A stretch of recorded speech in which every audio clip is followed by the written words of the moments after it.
Hi everyone, and welcome back to Tanta Passione. Good day, Melbourne, in this day three of the Australian Open. Here I am again in this format, and today, unfortunately, I tried to contact Gabriella Sabatini and Monica Seles, but both of them were busy. But don't worry, Maggie is still with us. How are you, Maggie? Ciao Ale, good day. You say it much better than me. I think you should teach Thank me you. how to speak in proper Aussie accent. I will. What do you think? It's slightly different from the pure British coming from Cambridge or Oxford. Oh, it's very different. Yes, it is. I know. It's quite tough. I probably find easier to understand the American accent, but probably this is content for a different video another time. Anyway, do you have time, Maggie? Because I think today we had so many interesting and long matches in Melbourne that we might finish tomorrow morning. Well, I really hope we don't, but yeah, let's have a chat about it. Don't worry. I know you have a limited time, and I'm going to keep you just for the time we arrange at the beginning. We are going to start today with the men's second round results, top half. Novak Djokovic, the world number one, was back in action, and it took more than 3.5 hours for him to beat Tiafoe. Nole was very impressed by the way the American played. He said during the press conference that Tiafoe served very well. He basically pushed him to the limit. And the second and the third set were very, very close. And Novak considered himself lucky for managing basically to go ahead 2-1. The number one and the 8-time champion here in Melbourne secured the first set on the score of 6-3. But the second and the third were both decided on the tie break. Tiafoe was basically very solid with his backhand today. And like Novak said, it was very difficult for him to open up the court from that side. Also, one point, I think in the fourth set, Tiafoe got a little bit upset with the umpire and also with the Hawkeye technology. This is a question for you, Maggie, because Novak Djokovic, during the press conference, said that he's totally in favor of this new system. He said even if the line judges represent basically the history of this sport, tennis, he thinks that the future for tennis would be this technological system, and the Novak would only keep basically the ball boys on the court. What do you think, Maggie, about that? Do you agree with Novak? No, not really. I think you can have both. I think it's quite nice seeing line judges around. Sometimes they make mistakes, but we're all human, and I don't see why you can't have Hawkeye and the line judges. And it's also nice to see the ball boys and ball girls. Yes, I agree. Probably, something in between. I know that right now they are using this technology due to the COVID situation, so to have less people as possible on court. But I believe that as well other champions, I would say totally Rafael Nadal was in favor of having the line judges back. Probably is more traditional and conservative than Nole. Also, there was a very funny question during the press conference. They asked Novak if you could meet in person, an idol or someone that you haven't met yet, who would you pick? And basically, he said Michael Jordan. Do you know Michael Jordan, Maggie? I think he's a basketball player, or he was a basketball player. He's not now. That's correct. Fantastic. You know everything, Maggie. This is I why do. I love having you here. Yeah. Basically, Novak said that Michael Jordan was his hero since he was a child, Okay. and also just in case have you watched the TV series available on Netflix, The Last Dance, Maggie? No, I haven't. I thought you said Michael Jordan was a basketball player. He's not a Yes, dancer. it's called. What? There is a reason why it's called The I'm Last Dance. confused.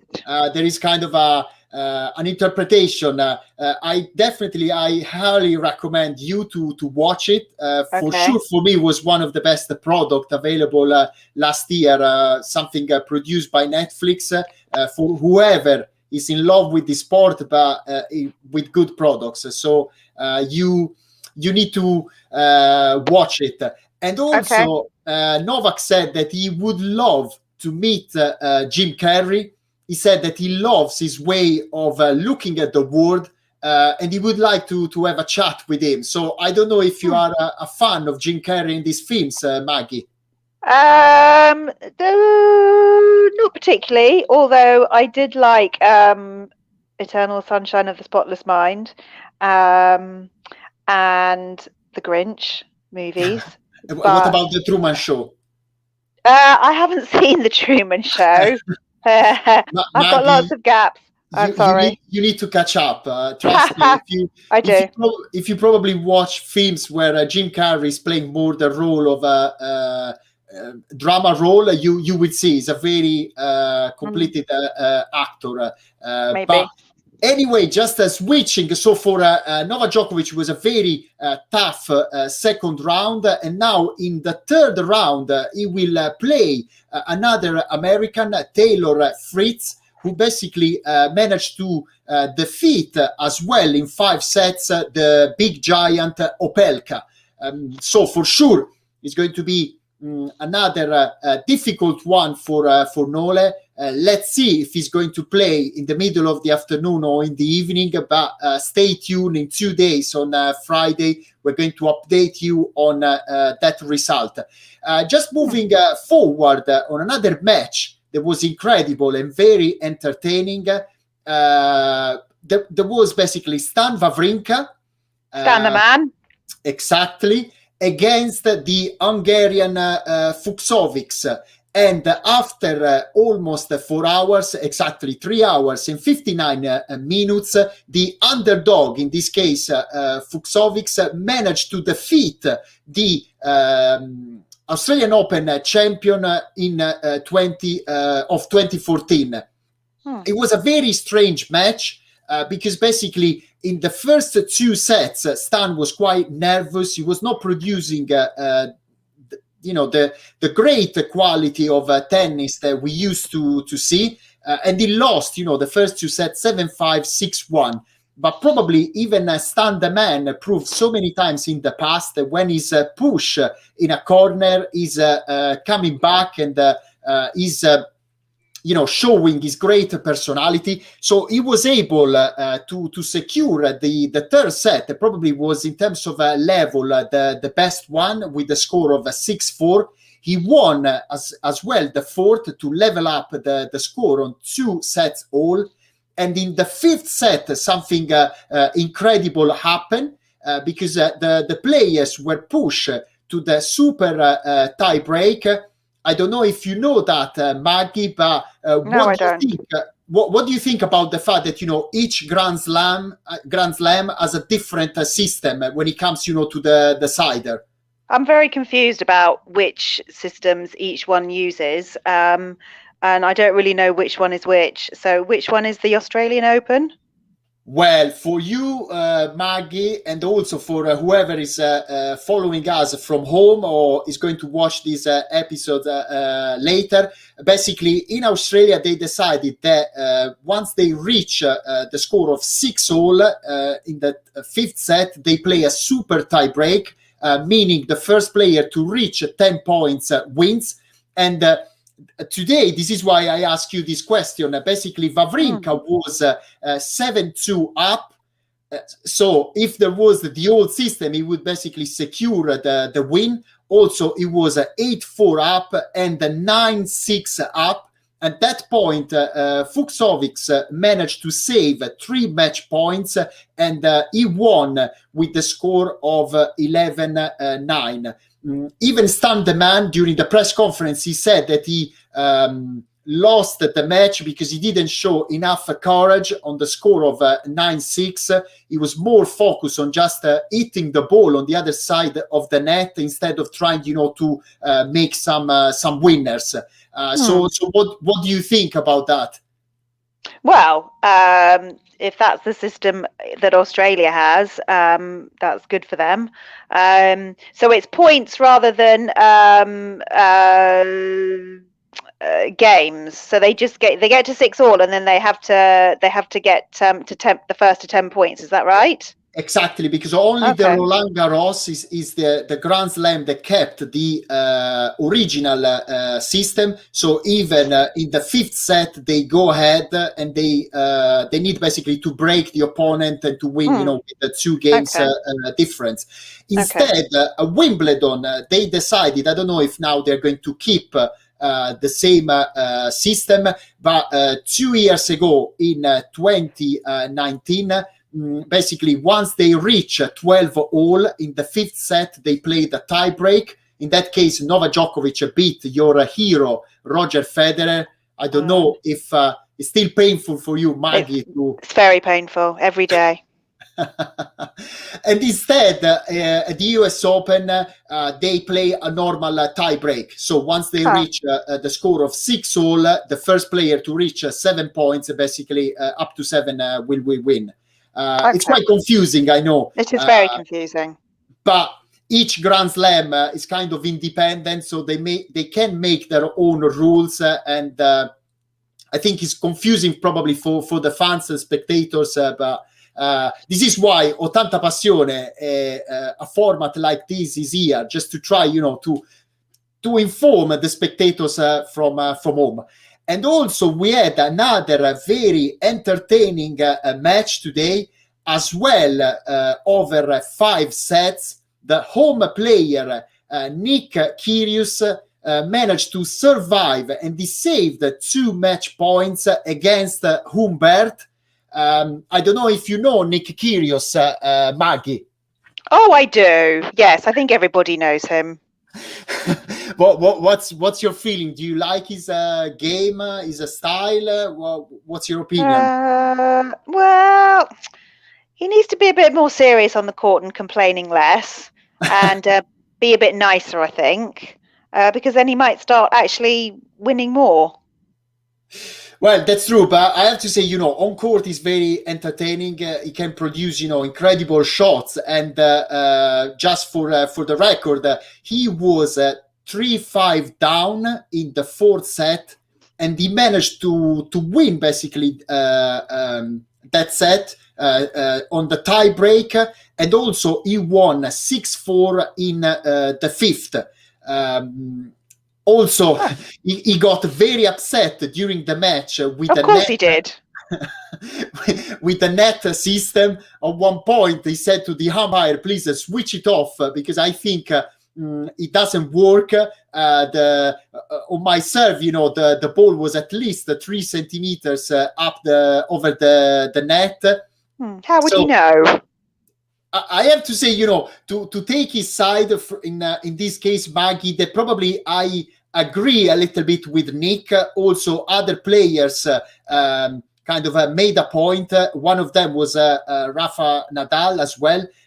Do you remember the old system when there was a man? A man with a chair. Yes, I do. Bring him back. So imagine right now with these big players that they serve over 200 kilometers or 150, 60 miles per hour. I believe that sometimes the system might start signaling like if the net was touched, but probably is not the case. So to be honest, I would see in this case, kind of a change in the rule, like they did already for the volleyball. I believe that if they serve and is hitting the net, that it shouldn't count. because during a normal rally, if a player makes a point, hitting the net is good. So I think it's a little bit sometimes quite annoying, and also for the players. And now Nick Kyrgios will play in the third round against Dominic Thiem, the number 3 in the world. I can't imagine what is going to happen on Friday, because today the arena was packed. There was an incredible atmosphere. It felt not to be, during COVID time. I hope it wasn't too packed. Well, as you know, they couldn't stop all the happiness and the very warm atmosphere and the passion of the Aussie supporters. I have to say that Nick Kyrgios was very nice, very kind with his opponent. He said, that he played an incredible match. He hopes that, he's going to recover after this defeat. And also Nick considered this like one of the most important and sensational matches in his life. Also was funny because, the journalists and some people, they said that now that he plays against Dominic Thiem, apparently there is a bit, bad blood between the two of them. But once they asked Nick regarding Thiem, he spent very nice words towards him. He said that, he's one of the most physical players on tour. He's probably someone who improve more than others. He said it's going to be a very tough challenge for me. I need to be ready, because it's going to be a very physical match.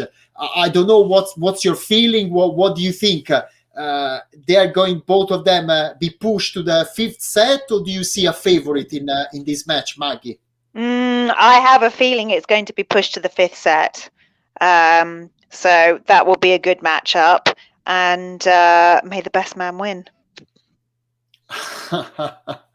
Well, I don't know. Are you going to cheer for anyone in particular, either Thiem or Kyrgios?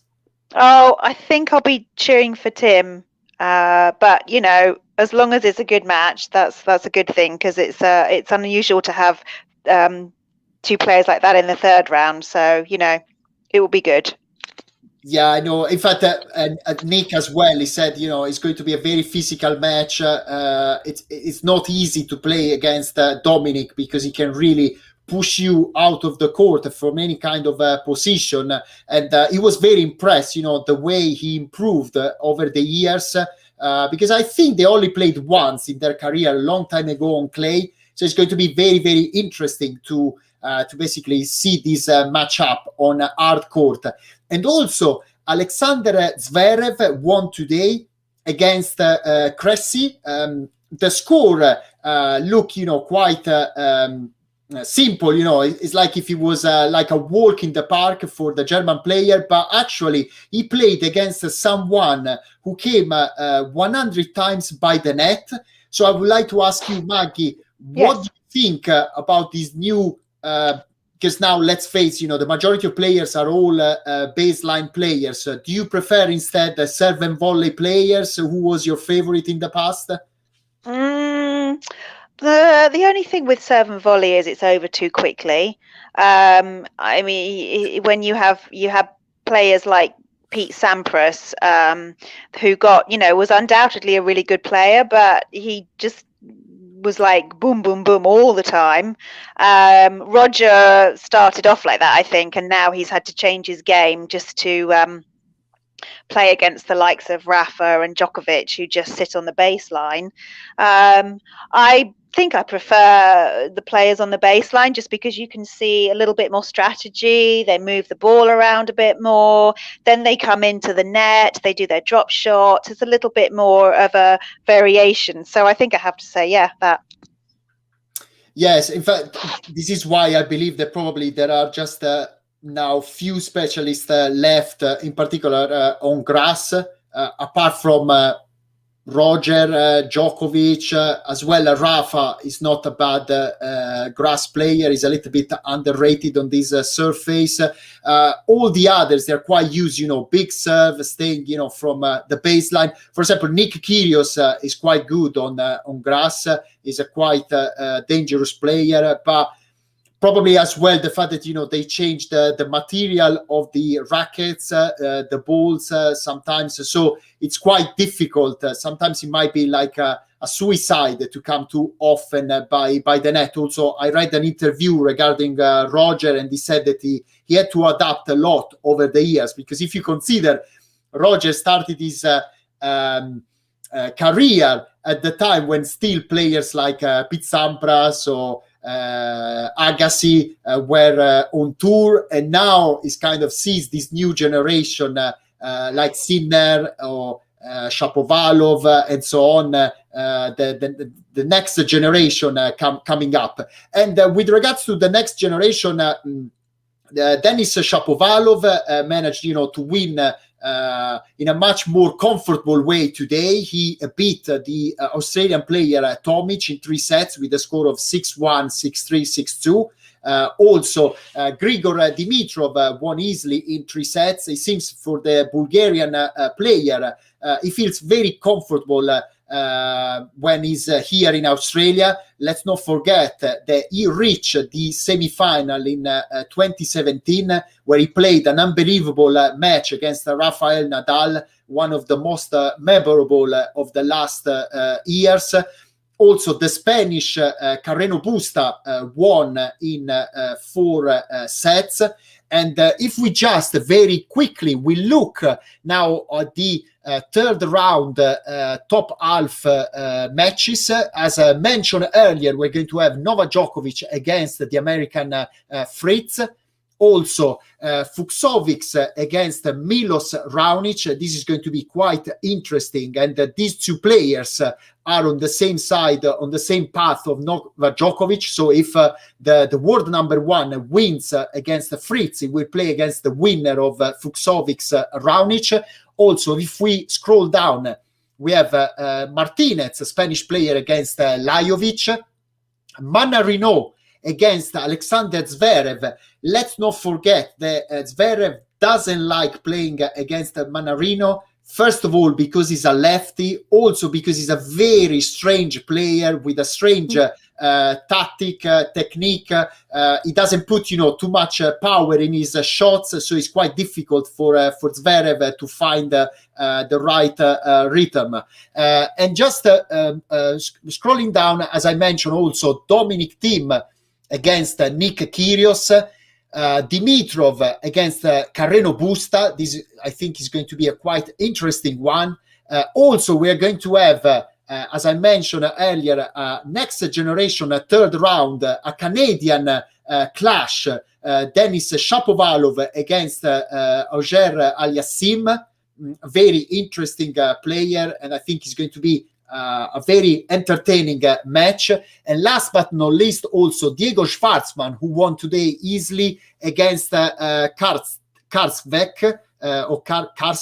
Is qualified. Sorry if I didn't pronounce his name correctly, but as you can imagine, we started with 128 players, so I can't learn all of them. So you're doing very well.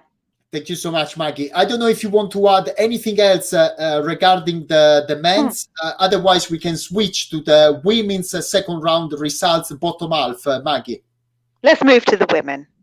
Okay, you decide. You are in charge during this format. So just let's move to the women's second round results, bottom half. As well, we had incredible matches regarding the women. I'm very sad because 2 of my I don't want to say favorite, but 2 players that I particularly like lost today. One of them was Petra Kvitova, who never won here in Australia. She was the runner-up in 2019.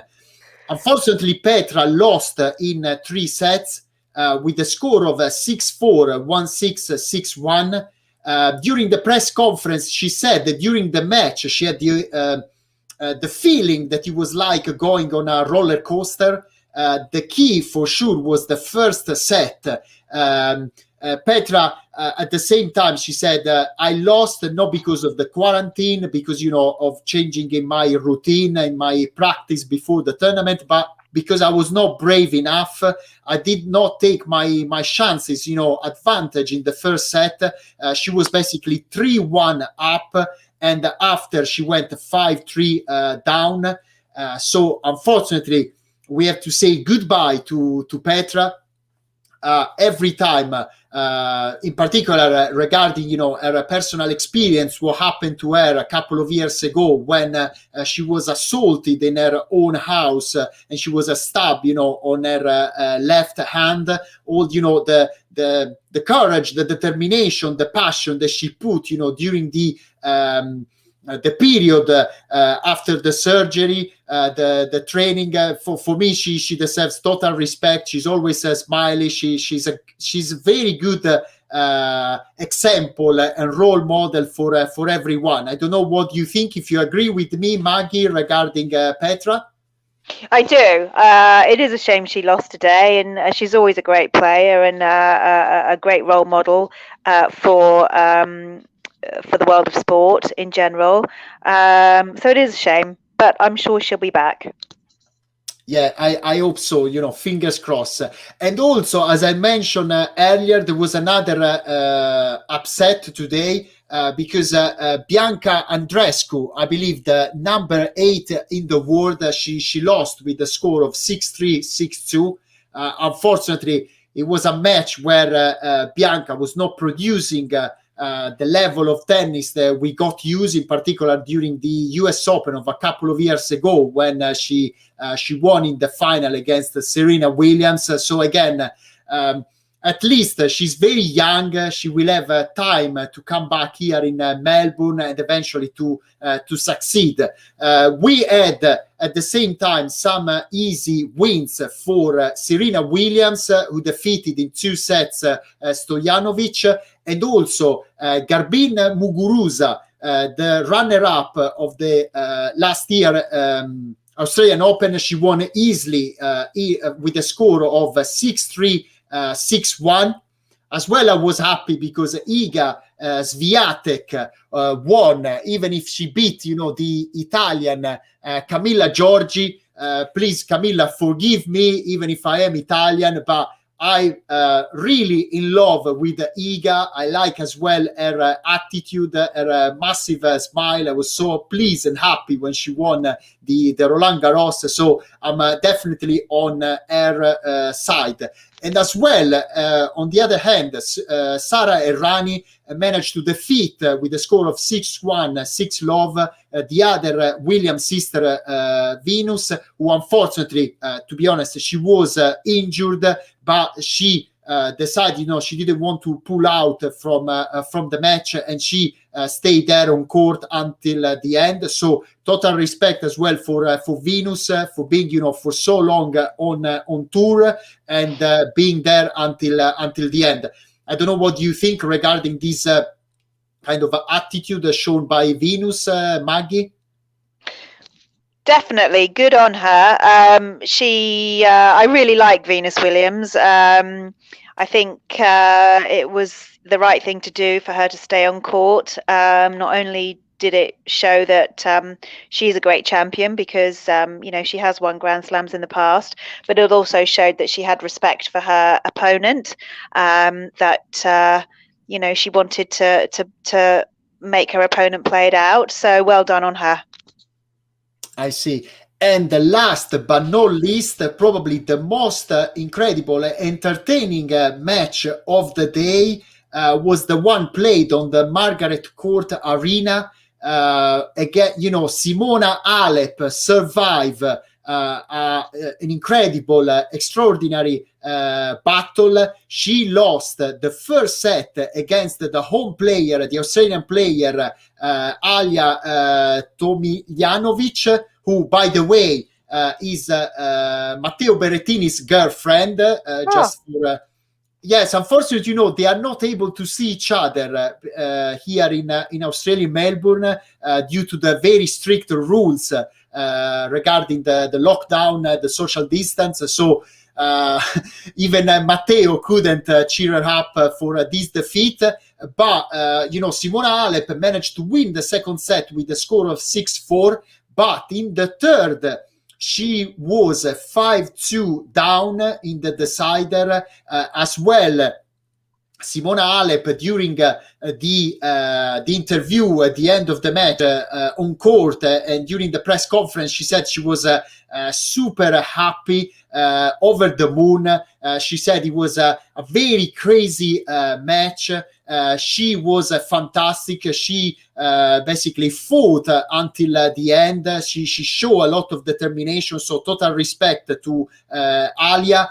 But probably today, the more experience, the consistency, the fact that as well, Halep, even if she said she was quite nervous, she had moments where she was quite upset with her corner. At the same time, she said, I'm very, very sorry. I do apologize with my team. They are so patient.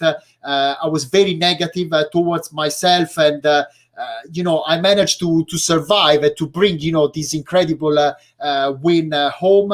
At one point, probably when she was 5-2 down, she said, I had nothing to lose. I got a little bit more relaxed. I decided, to change my attitude. So let's remember, everyone always says that tennis is the sport of the devil. 1 point, one net can change everything. And what was the score in the third set? It was a 7-5, but she was 5-2 down. So she won 5 games in a row. And funny enough, even Simona said at that point, probably when I feel that the match is almost over, I have nothing to lose, I feel more relaxed, and I start, to hit probably better the ball. I try, to play more winners and try, to make even the rally shorter. So definitely this tactic paid back, and now she's in the third round. I don't know if you like Simona Halep's style as well. She's another mainly baseline player, Maggie. She is, yeah. She's a fighter, and she obviously realised that at 5-2 down that she was just about to go out of the Australian Open. So she may have relaxed, but she also obviously started hitting a lot of winners. For sure. And now she probably needs to change her approach in the third round because she will play against Kudermetova. Again, number 32 in the world. I hope I pronounce her surname correctly. And instead, we have Iga Swiatek against the French player Ferro. And, we might have last 16 Iga versus Simona Halep, so that is going to be very, very interesting. Serena Williams instead will play against Potapova. Strange. Potapova. Okay. A lot of players with different difficult surnames. Instead, Lee, the American, will play against Sabalenka in the third round. Naomi Osaka, who today won as well quite easily in 2 sets. She's proving, a lot of very solid approach, very solid game. Probably, Maggie, you will be happy because if I remember well, you are a Naomi Osaka fan. I am. And also Muguruza went through. She will play against Diaz. And as well, we might have a last 16 Muguruza versus Naomi Osaka. So a lot of fireworks. Yes, for sure. So tomorrow, the top half of the women's will be back in the third round. So we have Barty and as well Sofia Kenin. For the men, Rafael Nadal will be back in action. I hope he's not playing at 3 o'clock in the morning again. No, you read my mind. At 9:15 UK time tonight, I can sleep well, Maggie, and I can have a normal life for sure, thanks to the organizers. Probably they are watching this format and this program, and so they listen to me. But anyway, we have interesting matches tomorrow for the men. So stay tuned as well. Stefano Tsitsipas will be back. Daniil Medvedev. We are gonna have an Italian clash: Fognini versus Caruso, Rublev. So stay tuned, because tomorrow at the same time, 6:30 UK time, 7:30 Central European time, Maggie and I will be back. Yes, we will. I anticipated, I try. I'm inviting all of these players, but if every time they are busy, it's not my fault. You've got me. The crowd loves you from home. They are always, very watching this format only because of your comments and not because of me. So you are very important. Anyway, stay tuned. Subscribe to the channel. Leave your comments. Share this video with whoever is in love with tennis. I don't know, Maggie, if you want to say anything before we close for tonight. Thank you for having me. And it's now time for my dinner. I believe I'm having pizza. So I hope Rafa's having a good dinner or a breakfast too, in readiness for his match. And Maggie out. Probably only breakfast, because I think it's 11 hours ahead. So it's 6 a.m. in the morning in Melbourne right now. So I don't know. Anyway, thank you so much for watching this format live, or for whoever is going to watch this later on during the day. That's all. Stay tuned on 80 Passione, and good day, Melbourne. Ciao!